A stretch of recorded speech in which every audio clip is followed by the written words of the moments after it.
অসম জাতীয় বিদ্যালয়ৰ পঞ্চম শ্ৰেণীৰ নতুন গণিতৰ অনুশীলনী 10 প্ৰশ্ন 4 নম্বৰত আছে তলৰ ত্ৰিভুজবোৰৰ বাহুবোৰৰ মাপ জোখি পৰিসীমা উলিওৱা।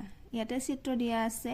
আমি এই ত্ৰিভুজৰ গোটেইকেইটা বাহুৰ আমি জোখ উলিয়াই ত্ৰিভুজৰ পৰিসীমা উলিয়াব লাগিব। আৰু আমি আগতে পাই আহিছো যে ত্ৰিভুজৰ পৰিসীমা কিদৰে উলিয়াব লাগে। ত্ৰিভুজৰ পৰিসীমা উলিয়াবৰ কাৰণে আমি তিনিডাল বাহুৰ মাপ যোগ কৰিব লাগিব। এতিয়া আমি চিত্ৰ দিয়া এই ত্ৰিভুজৰ বাহুৰ মাপ স্কেলৰ সহায়ত উলিয়াব লাগিব। ধৰি লোৱা এই চিত্ৰৰ নাম দিছো এ বি সি। যদি BC যদি জোখ উলিয়া হয় স্কেলৰ সহায়ত তেতিয়া পোৱা যায় 4 সেন্টিমিটাৰ। তাৰ পিছত ABৰ জোখ উলিয়ালে হয় 4 সেন্টিমিটাৰ। সেইভাবে ইয়াতে 4 লিখা হৈছে। তাৰ পিছত ACৰ জোখ উলিয়ালে হয় 4 সেন্টিমিটাৰ। এতিয়া আমি ত্ৰিভুজৰ পৰিসীমা উলিয়াবৰ কাৰণে এই তিনিডাল বাহুৰ মাপক আমি যোগ কৰিব লাগিব। 4 4 যোগ কৰিলে হয় 8। 8ৰ লগত আকৌ 4 যোগ কৰিলে 12। গতিকে এই ত্ৰিভুজৰ পৰিসীমা হ'ব 12। ইয়াৰ পিছত আছে 2 নম্বৰত আছে ধৰি লোৱা এই চিত্ৰৰ নাম দিছো PQR। QRৰ জোখ উলিয়ালে হয় 4 সেন্টিমিটাৰ। PQৰ জোখ উলিয়ালে হয় 3 সেন্টিমিটাৰ আৰু PRৰ জোখ উলিয়ালে হয় 5 সেন্টিমিটাৰ। এই তিনিডাল বাহুৰ জোখ উলিয়ালে হ'ব যোগ কৰিলে হ'ব এই তিনিটা সংখ্যা 5 4 9 9ৰ লগত 3 যোগ কৰিলে 12। ত্ৰিভুজৰ পৰিসীমা হ'ব 12। ইয়াৰ পিছত 3 নম্বৰত আছে 3 নম্বৰ চিত্ৰক যদি আমি নাম দিয়া হয় EFG। FGৰ জোখ উলিয়ালে হয় 4 সেন্টিমিটাৰ আৰু EFৰ জোখ উলিয়ালে হয় 4 সেন্টিমিটাৰ আৰু EG বাহুৰ জোখ উলিয়ালে হয় 7 সেন্টিমিটাৰ। এতিয়া এই তিনিটা সংখ্যাক যোগ কৰিলে হ'ব 15। প্ৰথম চিত্ৰ চতুৰ্ভুজৰ নাম দিয়া হৈছে ABCD। যদি স্কেলৰ সহায়ত ABৰ মাপ উলিয়া হয় তেতিয়া মাপ পোৱা যায় 2.7। BCৰ মাপ হয় 2 সেন্টিমিটাৰ। তাৰ পিছত CDৰ মাপ হয় 2.5 সেন্টিমিটাৰ আৰু ADৰ হয় 2.7 সেন্টিমিটাৰ। এই চাৰিটা বাহুৰ মাপক যদি যোগ কৰা হয় তেতিয়া যোগফল হয় 9.9 সেন্টিমিটাৰ। 2 নম্বৰৰ চতুৰ্ভুজৰ চিত্ৰৰ নাম দিয়া হৈছে PQRS। PQৰ মাপ হৈছে 2 সেন্টিমিটাৰ, QRৰ মাপ হৈছে 3 সেন্টিমিটাৰ আৰু RSৰ মাপ হৈছে 4 সেন্টিমিটাৰ আৰু PSৰ মাপ হৈছে 4 সেন্টিমিটাৰ। এই চাৰিটা সংখ্যাক যোগ কৰিলে হয় 13 সেন্টিমিটাৰ। ইয়াৰ পিছত আছে 3 নম্বৰ চিত্ৰত এই চিত্ৰৰ নাম দিয়া হৈছে MNOP। MNৰ মাপ হৈছে 3.5 সেন্টিমিটাৰ, NOৰ মাপ হৈছে 2.5 সেন্টিমিটাৰ, OPৰ মাপ হৈছে 3 সেন্টিমিটাৰ, MPৰ মাপ হৈছে 4 সেন্টিমিটাৰ। এই চাৰিটা সংখ্যাক যোগ কৰিলে 13 সেন্টিমিটাৰ পোৱা যায়। প্ৰশ্ন 6 নম্বৰত আছে তলত কেইটামান আয়তৰ দিক আৰু প্ৰস্থ দিয়া আছে আয়ত কেইটাৰ পৰিসীমা উলিওৱা। এতিয়া আমি আয়তৰ পৰিসীমা উলিওৱাৰ আগতে আয়ত বুলিলে কি বুজায় সেইটো আমি প্ৰথমে জানিব লাগিব। কিতাপত দিয়া আছে আয়তৰ পৰিসীমা। আয়তৰ মুখামুখি বাহুবোৰ পৰস্পৰ সমান। আয়ত এটাৰ তুলনামূলকভাৱে দীঘল বাহুটোক দিশ আৰু চুটি বাহুটোক প্ৰস্থ বুলি ধৰা হয়। এইটো হৈছে আয়তৰ চিত্ৰ ABCD। ইয়াতে কোৱা হৈছে আয়তৰ মুখামুখি বাহুবোৰ সমান হয়। ইয়াত AB বাহু আৰু DC বাহু এই দুডাল বাহু মুখামুখি পৰস্পৰ সমান। আৰু কোৱা হৈছে আয়তৰ দীঘল বাহুটোক দিক বুলি কোৱা হয় আৰু চুটি বাহুটোক প্ৰস্থ বুলি কোৱা হয়। গতিকে AB আৰু DC বাহুডাল দীঘল গতিকে এই দুডাল বাহুক দিক বুলি ক'ব লাগিব আৰু চুটি বাহুক ক'ব লাগিব প্ৰস্থ AD আৰু BC বাহুক প্ৰস্থ বুলি কোৱা হয় কিতাপৰ সূত্ৰটো দিয়া আছে আয়তৰ পৰিসীমা উলিয়াবৰ কাৰণে 2 পূৰণ আমি ব্ৰেকেটৰ মাজত ৰাখিব লাগিব দিক যোগ প্ৰস্থ এই সূত্ৰটো আমি মনত ৰাখিব লাগিব 1 নম্বৰত দিয়া আছে দীঘৰ মাপ দিয়া আছে 18.6 মিটাৰ প্ৰস্থ দিয়া আছে 12.4 মিটাৰ এতিয়া আমি আয়তৰ পৰিসীমা উলিয়াব লাগে আয়তৰ পৰিসীমা উলিয়াবৰ কাৰণে আমি সূত্ৰটো জানিব লাগিব সূত্ৰটো আছিল 2 পূৰণ ব্ৰেকেটৰ মাজত ৰাখিব লাগিব আমি দিক যোগ প্ৰস্থ গতিকে ইয়াৰ তলত লিখিব লাগিব 2 পূৰণ ব্ৰেকেটৰ মাজত লিখিব লাগিব দীঘৰ মাপ দিয়া আছে 18.6 যোগ প্ৰস্থ দিয়া আছে 12.4 আৰু আমি এককটো লিখিব লাগিব মিটাৰ প্ৰথমতে আমি ব্ৰেকেটৰ মাজত থকা সংখ্যা কেইটাক আমি যোগ কৰিব লাগিব এই দুটাক যোগ কৰিলে হ'ব এই দুটাক যোগ কৰিলে হয় 31 আৰু আমি সাইডত এককটো লিখিব লাগিব মিটাৰ এতিয়া 31 সংখ্যাক আমি 2 ৰে পূৰণ 2 1 গুণ 2 2 3 গুণ 6 62 মিটাৰ উত্তৰ 2 নম্বৰৰ দিঘ আৰু প্ৰস্থৰ মাপ দিয়া আছে দীঘৰ মাপ দিয়া আছে 25.1 সেন্টিমিটাৰ প্ৰস্থৰ মাপ দিয়া আছে 21.9 সেন্টিমিটাৰ এতিয়া আমি আয়তৰ পৰিসীমা উলিয়াব লাগে 2 পূৰণ দীঘৰ মাপ আছে 25.1 যোগ প্ৰস্থ আছে 21.9 সেন্টিমিটাৰ প্ৰথমতে ব্ৰেকেটৰ মাজত থকা সংখ্যা কেইটাক আমি যোগ কৰিব লাগিব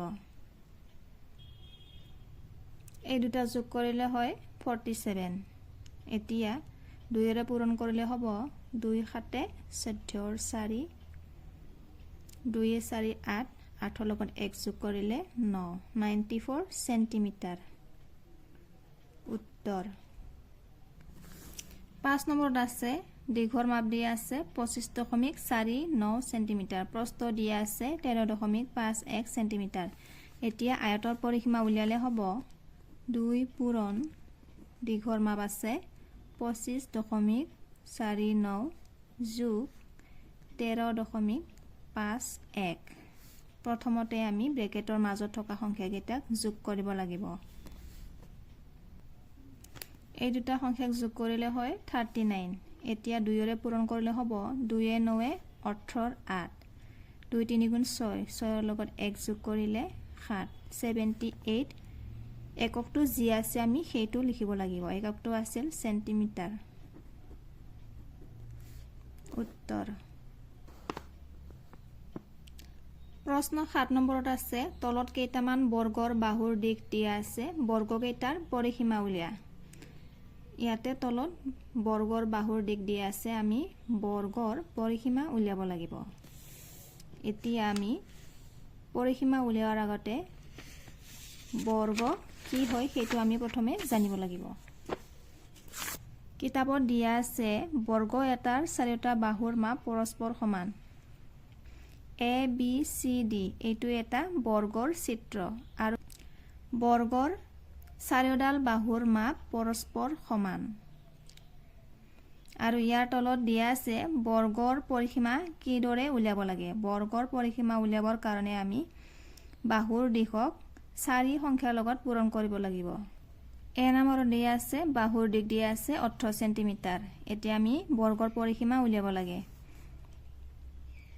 বৰ্গৰ পৰিসীমা উলিয়াবৰ কাৰণে আমি বাহুৰ দিশক 4 সংখ্যাৰ লগত পূৰণ কৰিব লাগে 4 পূৰণ বাহুৰ দিক দিয়া আছে 18 আমি এককটো লিখিব লাগিব সেন্টিমিটাৰ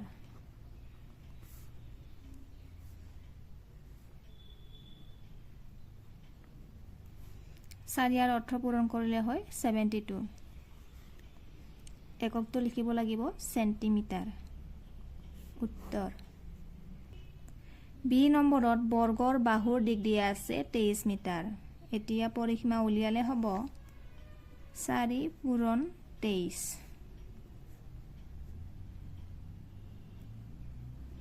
এই দুটা সংখ্যা পূৰণ কৰিলে হয় 92। এককটো লিখিব লাগিব আমি মিটাৰ। উত্তৰ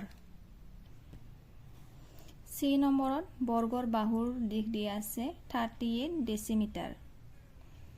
বৰ্গৰ পৰিসীমা উলিয়ালে হ'ব বাহুৰ দিশ দিয়া আছে 38 ডেচিমিটাৰ।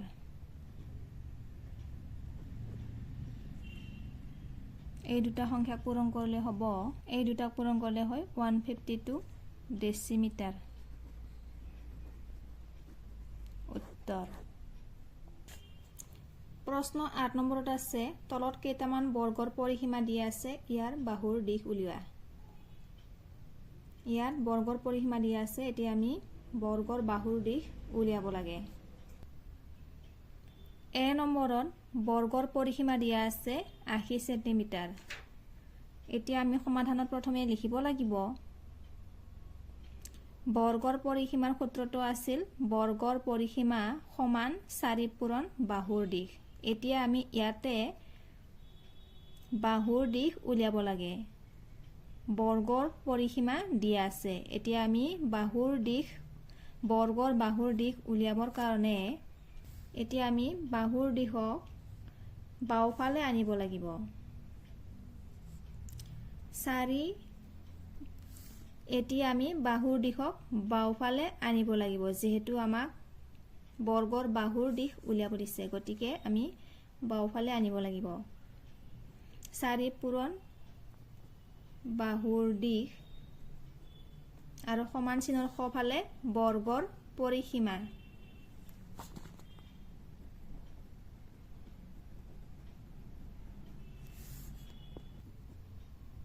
বাহুৰ দিশ বৰ্গৰ পৰিসীমা দিয়া আছিল 80। আমি বৰ্গৰ পৰিসীমা লিখিব লাগিব 80 আৰু 4 সংখ্যাটো তলত হ'ব। এতিয়া 4ৰে 80 হৰণ কৰিলে যাব 20 বাৰ। এককটো লিখিব লাগিব আমি সেন্টিমিটাৰ। উত্তৰ পালো 20 সেন্টিমিটাৰ।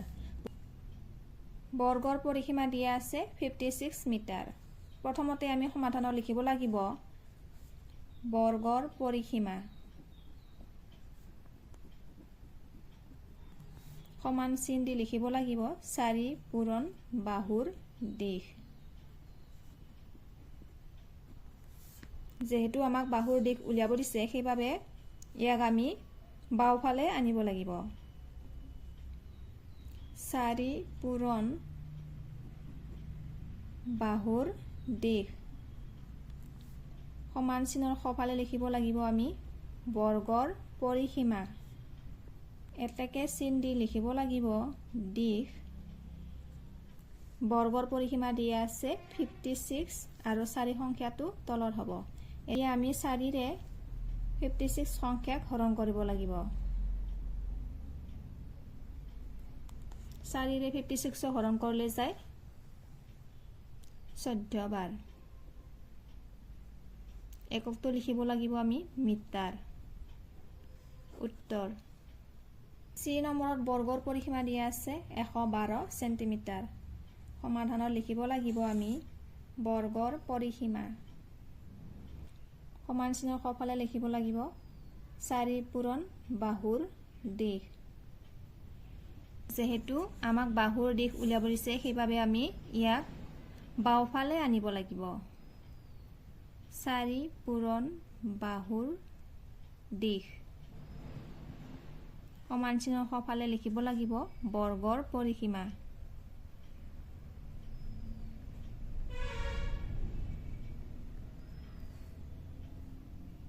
এতিয়া বাহুৰ দিশ উলিয়ালে হ'ব বৰ্গৰ পৰিসীমা দিয়া আছে 112 আৰু 4 সংখ্যাটো তলত হ'ব। 4ৰে হৰণ কৰিলে হ'ব 28 সেন্টিমিটাৰ। উত্তৰ প্ৰশ্ন 9 নম্বৰত আছে তলৰ আয়ত কেইটাৰ দিশ প্ৰস্থ জুখি পৰিসীমা উলিওৱা।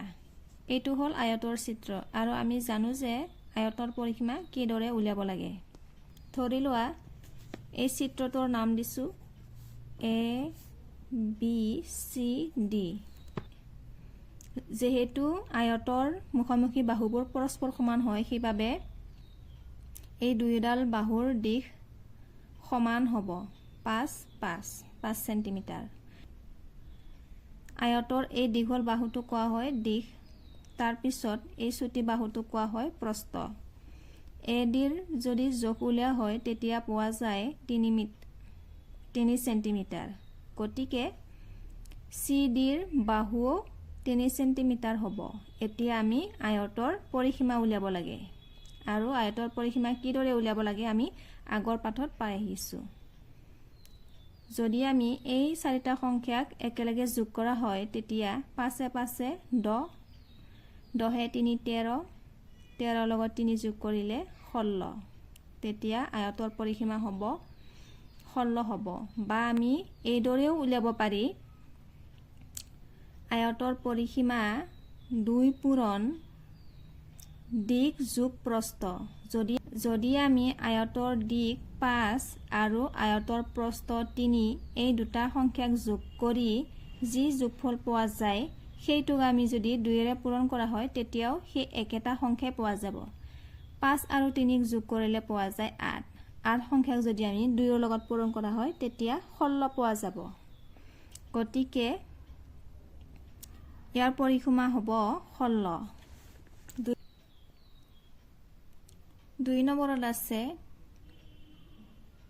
PS বাহুৰ যদি জোখ উলিওৱা হয় তেতিয়া 6 সেন্টিমিটাৰ পোৱা যায়। গতিকে আয়তৰ মুখামুখি বাহু QR এই বাহুৰ দিশো 6 সেন্টিমিটাৰ হ'ব। এই বাহুৰ মাপো 6 সেন্টিমিটাৰ হ'ব। PQৰ বাহুৰ মাপ হয় 4 সেন্টিমিটাৰ। গতিকে মুখামুখি বাহু 4 সেন্টিমিটাৰ হ'ব। এতিয়া পৰিসীমা উলিয়াবৰ কাৰণে এই গোটেইকেইটা সংখ্যাক যোগ কৰিলে পোৱা যায়। এই গোটেইকেইটা সংখ্যাক যোগ কৰিলে হ'ব 20। 6 6 12, 12 লগত 4 যোগ কৰিলে 16, 16 লগত 4 যোগ কৰিলে 20। 3 নম্বৰত আছে এই দীঘল বাহুটোৰ মাপ উলিয়ালে হয় 8 সেন্টিমিটাৰ। এই দীঘল বাহুটোক কোৱা হয় দিশ। গতিকে মুখামুখি বাহুও 8 সেন্টিমিটাৰ হ'ব। তাৰ পিছত প্ৰস্থৰ মাপ হয় 1 সেন্টিমিটাৰ। গতিকে ইয়াৰ পৰিসীমা উলিয়ালে হ'ব 8 8 16, 17 18। ইয়াৰ পৰিসীমা হ'ব 18। মাপ জোখি উলিয়াই পৰিসীমা উলিওৱা। আমি বৰ্গৰ মাপ উলিয়াবৰ কাৰণে মাত্ৰ এডাল বাহুৰ জোখ উলিয়ালে হ'ব। কাৰণ বৰ্গৰ বাহুবোৰ চাৰিওডাল বাহুবোৰ পৰস্পৰ সমান হয়। প্ৰথম চিত্ৰত আছে ধৰি লোৱা এই চিত্ৰৰ নাম দিছোঁ ABCD। যদি মই BCৰ মাপ উলিওৱা হয় তেতিয়া 3 সেন্টিমিটাৰ পোৱা যায়। যেহেতু এইটো বৰ্গৰ চিত্ৰ সেইবাবে চাৰিওডাল বাহুৰ মাপ 3 সেন্টিমিটাৰ হ'ব। আমি ইয়াৰ পৰিসীমা উলিয়াবৰ কাৰণে 3 সংখ্যাক আমি 4ৰ লগত পূৰণ কৰিব লাগিব। 4ৰ লগত পূৰণ কৰিলে হয় 12 সেন্টিমিটাৰ। ইয়াৰ পিছত আছে এই চিত্ৰৰ নাম দিছোঁ EFGH।